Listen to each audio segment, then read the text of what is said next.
All right, film geeks, today's class is all about Blue Beetle, the first Latino superhero movie, and the I've lost count how many superhero movies we've seen this year. Let's talk about it.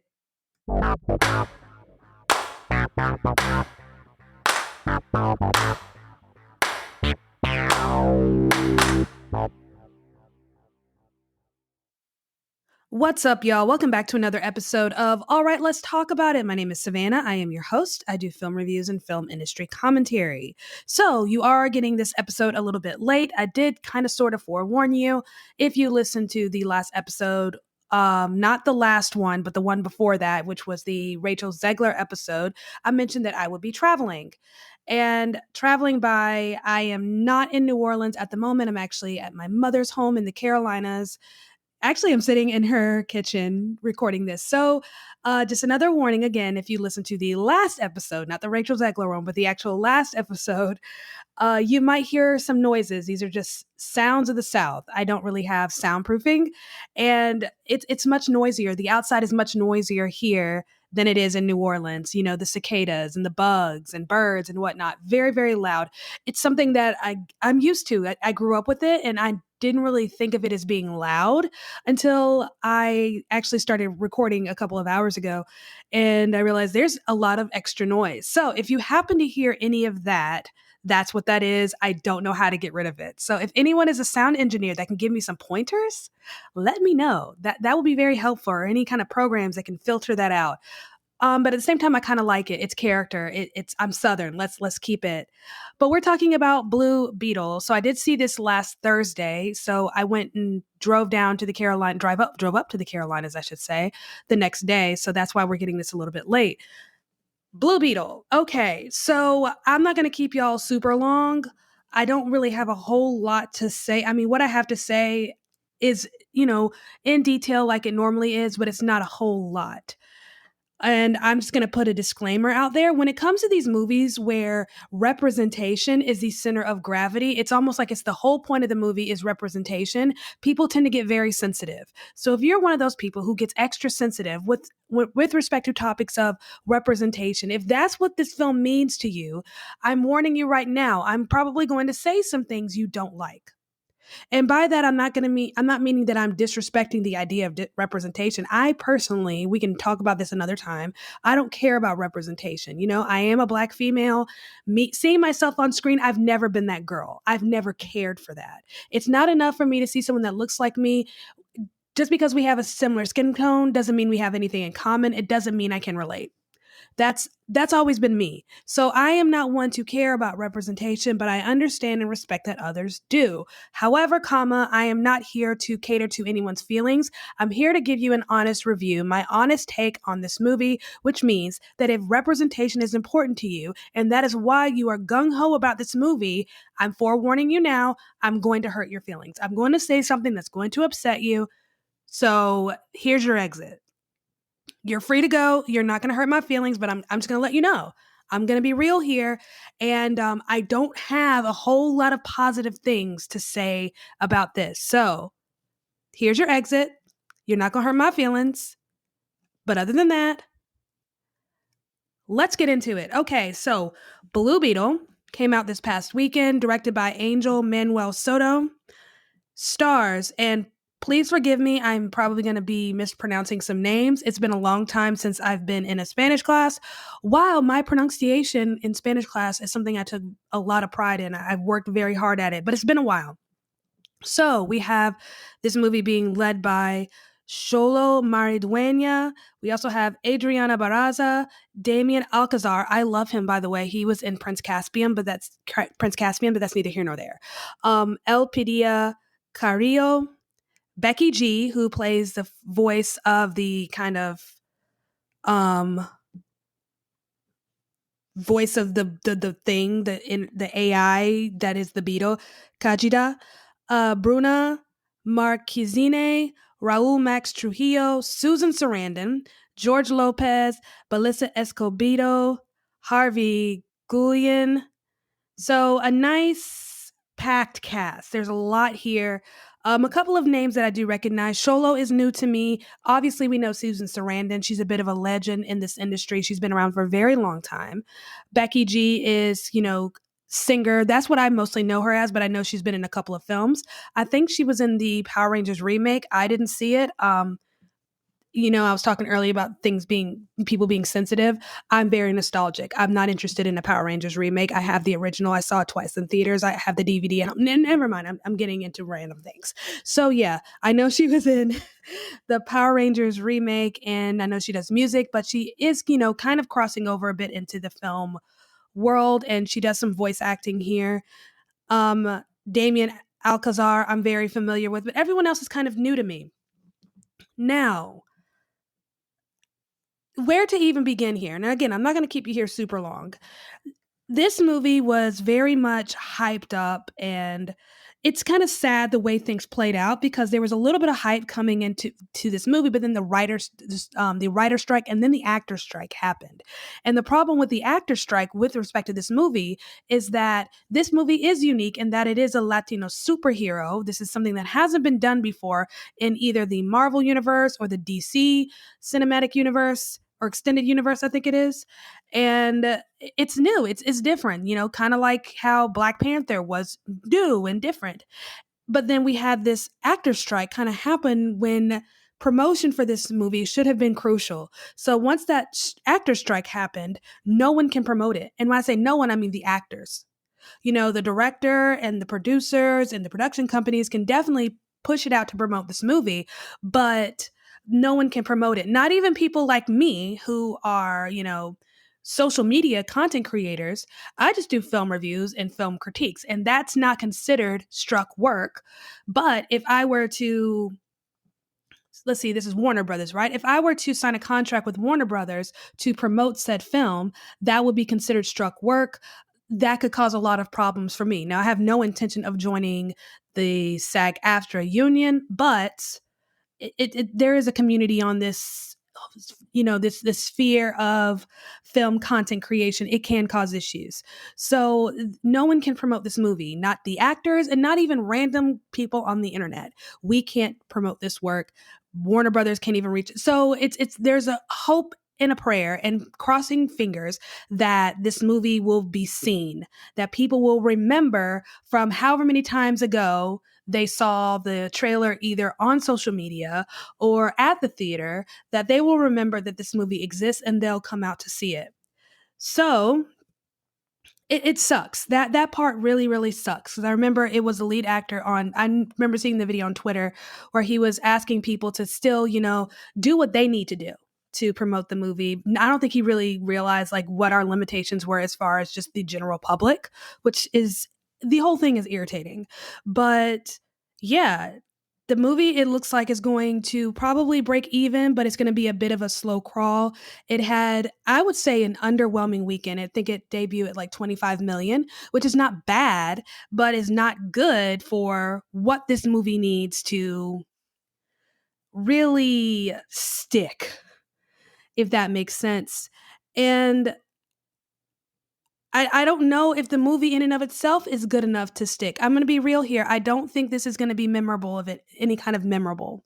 I don't think this is going to be the kind of movie that just sticks in people's brains and they're going to remember this however many years down the line. I think this is probably going to, leave a bit of an impression until the end of August, and then people are going to move on to the next thing.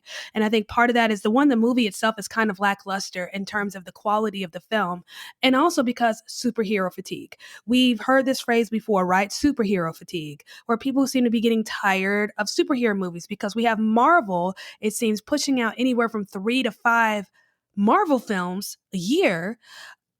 And, now we have the DC extended universe pushing out more movies. We've had Black Adam, Shazam, we had Shazam 2 this year, we had The Flash this year. And then in terms of Marvel, we had Ant-Man 3, Guardians of the Galaxy 3. We have The Marvels coming out at the end of the year. Sony released Across the Spider-Verse earlier this summer.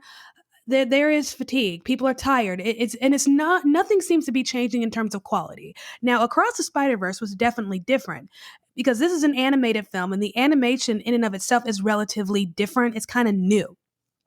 And that's the draw here, is the animation. Just the effects within that is what makes it different, what makes it new. In terms of all these other superhero movies, there's nothing new here.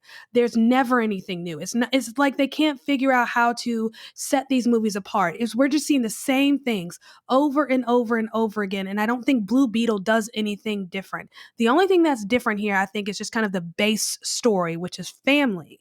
I think that was their hook. That was, at least that's what they hoped the hook would be family, and also the fact that he is Latino. He stands out in that way. It's different. We've had, a Black Panther, we've had white superheroes all over the place, and now we're getting into the diversity era of superheroes here with this Latino superhero. And I personally feel like if you're going to give us something this kind of new, where representation is key, where you're honestly and truly and believing and hoping that representation will be what hooks people into the theater, you need to give me something better than what I got.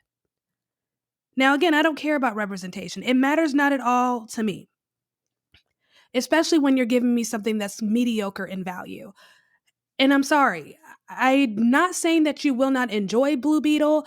All I'm saying is, when I'm talking about the film is just a piece of art, it's lacking. It's very much lacking. And I think ultimately, if you wanted to boil down what is the problem here, it's the writing. The writing is just not good. So this movie is about a kid named Jaime. Jaime just graduated college with a degree in pre-law. And we don't learn that part, what he graduated with, until maybe 15 minutes in. I'm getting ahead of myself. So Jaime just graduated from college, and now he's back home with his family. And it seems things are struggling with his family. His family, they're about to lose their home. They recently just lost the business. He doesn't have a job. He's trying to figure out what's next and how to move his life forward. And his first job seems to be a stereotypical job, something that, if you're talking about Latino stereotypes, they're cleaning houses, they're maids. But whatever. It's very stereotypical. So there are a lot of stereotypical tropes that this movie really just leans on in order to try to form a connection, because the writing doesn't do it. The writing here is very expository. It's telling me way too much and not showing me enough. It's kind of dropping these little points in my face and then hoping that this is enough for me to kind of connect the dots. They're wanting that's the problem here, is that these, instead of the filmmakers and the writers weaving a web for me so that I can follow along, they're throwing everything at me and then forcing me to connect the dots. That's annoying. That annoys me. So Jaime is, working this stereotypical job. He's trying to figure out what's next in life. He's trying to figure out who he is, purpose, meaning, and all the things. And then he sees this girl, and she's beautiful. And she is the niece of our villain, played by Susan Sarandon, who is, the CEO of this mega corporation, and she wants to build secret weapons. And that's where we find out about this scarab beetle. And it's kind of lackluster. And it's really underwhelming how we're introduced to these key and crucial elements of this story. Our intro, which is, the first thing we see is our villain, her kind of searching for this thing that she's been looking for. And it's a very mediocre, underwhelming intro. And then we get our whole Blue Beetle, title card. And then we go into the story, and everything is just very underwhelming in the beginning. There's no character development here. There really is no connections and unfolding of the relationships between Jaime and his family, because, again, family is supposed to be the hook. The family is supposed to be the thing that sets us apart from other superhero movies. However, they don't do enough building within the family for it to matter, for it to be a mountain in the middle of this molehill kind of movie. Does that make sense? Enough is not done. More should be done. If this is supposed to be your hook, if this is supposed to be what sets it apart, it should be much more grand. These characters should be much more developed. We should be able to see much more of a connection between Jaime and his sister, Jaime and his father, Jaime and his mother. Really, we're just getting, a little bit of comic relief between George Lopez, who plays, an uncle, and then the woman who plays Nana. That's pretty much what we got here in terms of character and personality in this family, because everywhere else it's missing. So Jaime sees this girl who is the niece of our villain, and she wants to do the right thing and be the savior, but she ends up messing things up. And that's how he comes in contact with this beetle. The beetle chooses him, and he becomes the blue beetle. He becomes a superhero, and we get this cute little scene of the him and this beetle that's attached himself to from the inside out, has become a part of him, working out all the kinks, making sure everything works. And it's kind of comical because he's accidentally destroying things. He puts a hole in his roof. He splits a bus in half. He's destroying mirrors and windows. And it's interesting. But the thing is, we've seen all of this before, and, superheroes coming into their suits. We've seen it done better before. There's at one point where we have another villain who also has a suit of his own, and we see him come into his suit. And my immediate thought was, Iron Man did this better. I immediately thought of the scene in Iron Man 2. I can't remember what the context was, but I remember it was a scene where he was outside and he puts a suitcase of some kind on the ground and steps, and it comes into the suit. And I remember looking at this one scene in Blue Beetle and thinking Iron Man did this so much better. So again, in terms of coming into the superhero character, our origin story kind of deal, even CGI and effects, nothing new. There's nothing new. There's nothing here that would say, you know what, we're done with superhero fatigue, that this is starting to wake us up. This is just another dose of Benadryl in a long line of superhero movies, as far as I'm concerned. But it is entertaining. It is very much entertaining, but it doesn't get much more beyond the mediocre. Now, in terms of acting here, I think Sholo does a show Zolo. Okay, so phonetically, if I'm looking at his name, I would say Zolo with that Z. But when I hear him say his name, it sounds like Sholo. So correct me if I'm wrong. I'm pretty sure I am. Um, I think he does okay with what he's given. I think there's so much more in him than what was pulled out.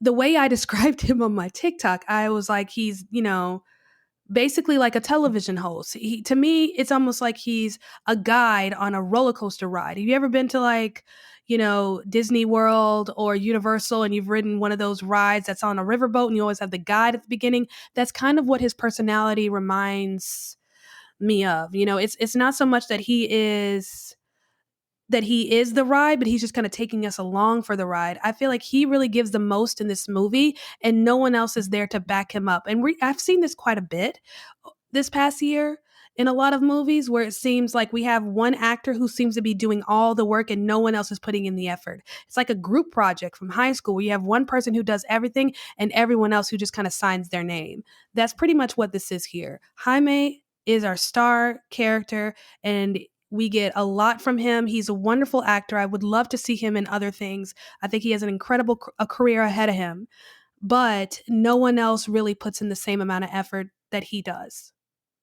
That's my big problem with this, is not so much problem, but just irritation, because he gives it his all. He puts everything on the table. The rent was due. Like, he did the damn thing, but he had no support. And I'm honestly sick of seeing this in a lot of movies where you have one actor who gives everything and there's no support. That's the whole point of the supporting actor.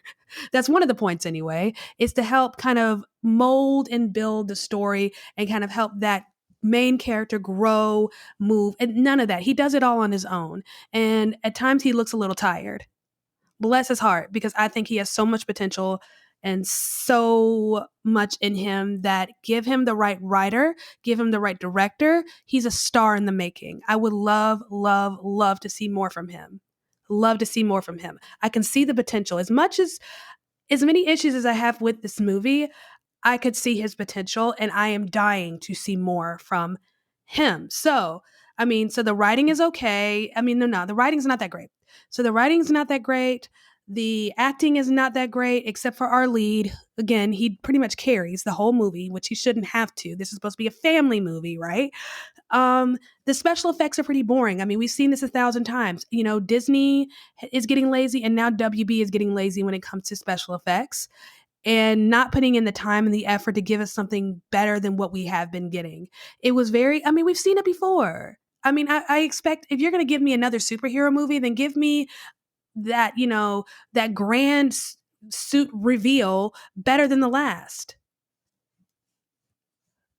give me something better than the last movie. This isn't better than the last movie. I'm not even sure if it's better than the movie before that. It's very ordinary. Everything about this was ordinary. It wasn't different. It wasn't better. It just kind of fits neatly into the fabric of superhero movies, and so neatly that it makes a nice little blanket for our superhero fatigue. Yeah, that was kind of harsh, but I'm not apologizing for that.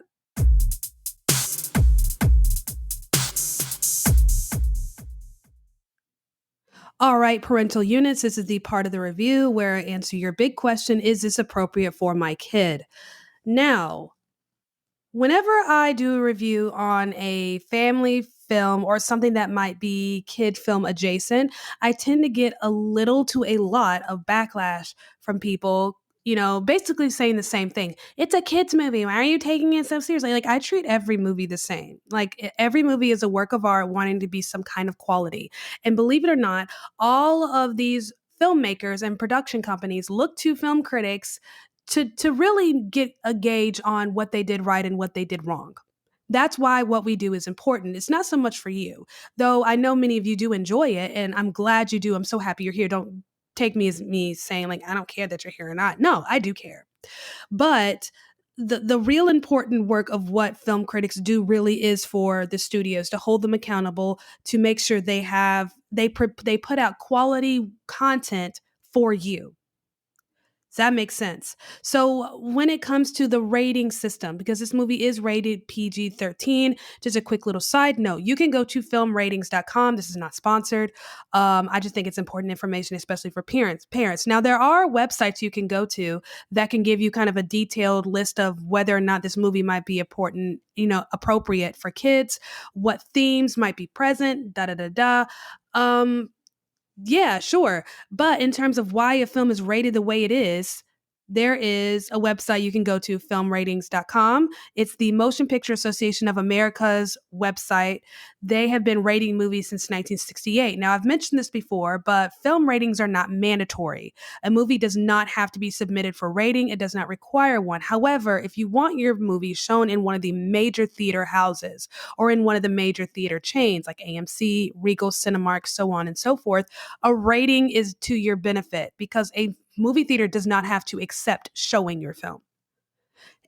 It's very hard to get a movie that's not rated to be shown in theaters. It takes a little bit of trust because you don't really know what it is you're getting because it hasn't been submitted for rating. So there's no law, there's no rule that says anyone has to do it. It's perfectly voluntary, but it is beneficial. It has its benefits because it allows you, the parent, to know what it is you're getting into. Now, this movie is rated PG-13. And it is rated PG-13 for a reason. Now, back to what I was saying about the backlash that I tend to get with respect to any reviews I do on kids' films or family films. Someone on Instagram, of course, I expected it, said, "It's for kids." Jeez. Okay. Thank you. I'm aware. And I said, and this is what I said, this is the exact words because it was a written comment. I said, it has violence, death, cursing, innuendo, and implied nudity, and it's PG-13. It's not a kid's movie. So, yes, this is a superhero film. I'm sure your kids love superheroes and comic books, but keep in mind, this is not a children's film. Now, the central theme here is definitely family, but there is violence, there is death, people do die. It's not a whole lot of carnage. It's nothing like blood and guts and crazy, but it's like, holy crap, that person is dead, very much dead. Being stabbed in the chest like that should ensure your death, hopefully quickly. But that's the thing here. But there is, innuendo, a little sexual innuendo that might go over your smaller child's head, but your middle child is definitely not going to miss it. There is implied nudity because whenever he comes out of the suit, because when he comes into the suit, it burns his clothes. So when he comes out of the suit, he is butt naked. So there is definitely comments about him being nude, the size of his man parts. So yeah, there are definitely those comments to be aware of, but overall I think your kid would enjoy it. Again, this is like middle school humor, if that makes sense. Very much middle school humor. I think your middle school boy would definitely enjoy that, and find it to be hilarious. So again, I say this every time. No, you know your child. You know what your child can handle. You know what's appropriate for your kid and what's good for them, what's not, and what is allowed or not allowed in your household and your family, what your rules and standards are. So judge the movie accordingly. But I highly recommend that you go to filmratings.com before going to see a movie and searching the rating. No, that movie is not going to give you, a list of themes present in the movie that may or may not be appropriate, but it is going to tell you why it received that rating, because not all ratings are created equal. You have horror movies that are just blood, guts, and carnage that are rated R, and then you might have a simple little indie film that's rated R because there's a little bit of blood or there is the F word. That could get an R rating. Believe it or not. You can have movies that are just cutesy and, cuddly and they're rated G, but a movie that is just on the cusp of being PG, but not quite, also getting a G rating. It might be appropriate for your 7-year-old, but it's definitely not appropriate for your 3-year-old. So definitely go to that website. Again, this is not sponsored. This is me trying to inform you so that you can make the best decisions for you and your family. And look to see why a film was given that rating. I think that's very helpful. That is my 2 cents and a little bit of advice for the day. I hope that is helpful. Want to advertise on this podcast? Check the episode description to see how you can be featured on the next episode.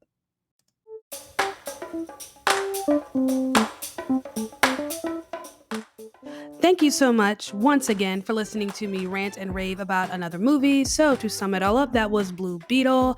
I thought it was entertaining enough, but mediocre at best. Not all that memorable and not enough to, rid us of this superhero fatigue, but, a good comfort film whenever it comes out on DVD. Sorry, but that's just what I felt and thought. Let me know how you feel in the comment section. If you saw it, let me know what you thought. I'd love to hear from you. Whether you agree or disagree, I promise you're not going to hurt my feelings. I am all for hearing what you thought. I want to know your thoughts. If you disagree with me, great. Tell me why. Tell me why. I mean that genuinely. I want to start encouraging people to think critically about film. Maybe beyond the whole, it was fun, I enjoyed it, it was so much fun. Maybe I can just, shift that a little bit for you. So let me know. What's coming up? So right after this review, you should have access to my Gran Turismo review. I cannot remember if that movie is supposed to come out this week or the next, but I was able to catch an early access showing. I think that's one of the perks of having an AMC membership is sometimes you get early access showings, and I was able to get one for Gran Turismo. I saw it this past Saturday. So you should be getting this review, Blue Beetle, and Gran Turismo on the same day. Now, this coming Thursday, I will be seeing Golda, which I believe Helen Mirren is in, and then The Hill, which I believe is like a kind of a Christian baseball movie. Both I'm looking forward to. It's great. It's going to be a good day because, again, I'm out of town. I am in my hometown, so to speak. So I'll be seeing that one in kind of the early afternoon. And then right after that, I'll probably go catch some dinner and then go and see The Hill at 8 o'clock. And then Friday, you should be getting those reviews probably in the afternoon. It's a bit of a transition period for me because right now I'm at my mom's house and then I'll transition over to my aunt's house. And once I'm at my aunt's house, oh gosh, I mean, the floodgates are open. All the free time in the world. I have the entire house to myself, minus her dog. That's the only thing. But we love Eloise. She's a little rat dog. Complete tangent. She's a Dachshund Chihuahua mix, so I think it's like a Chiweenie is what she's called, and she is very much what you expect a Chiweenie to be.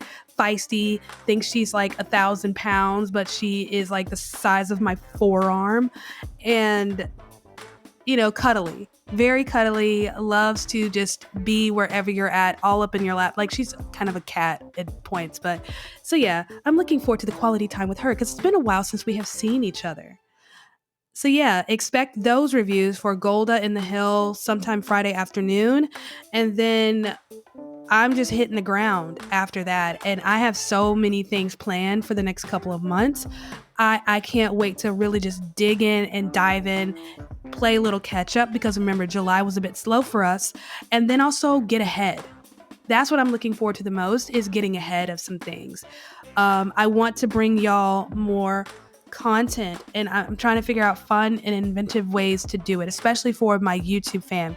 Because if you listen to the previous episode, I'm really wanting at some point to take this podcast and transition it to a video podcast. That's what I'm wanting to do eventually, but that takes time, that takes effort, it takes money, which means I got to work a bit harder. And I'm looking forward to it. And I don't know if you can hear it, but the cicadas are going. Thank you so much for all of your time. And thank you so much for listening. Don't forget to like, comment, and subscribe.